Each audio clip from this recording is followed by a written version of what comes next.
আজকের ম্যাচে player of the match Shakib Al Hasan, আমাদের বাংলাদেশের জান, আমাদের বাংলাদেশের প্রাণ।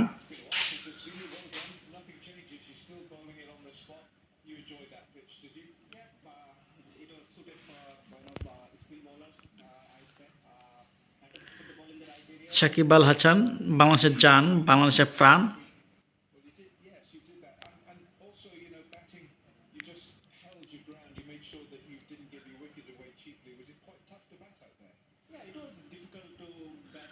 মুম্বাই ইন্ডিয়ান্স 4 উইকেটে ম্যাচ জিতে গেলেন।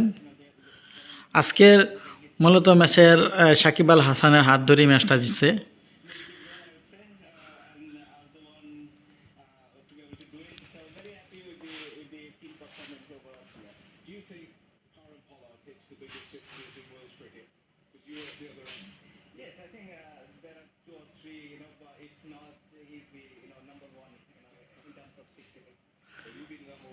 মুম্বাই ইন্ডিয়ান্স 8 ম্যাচ খেলছে, 5টা জিতছে, পয়েন্ট টেবিলে 10 আছে।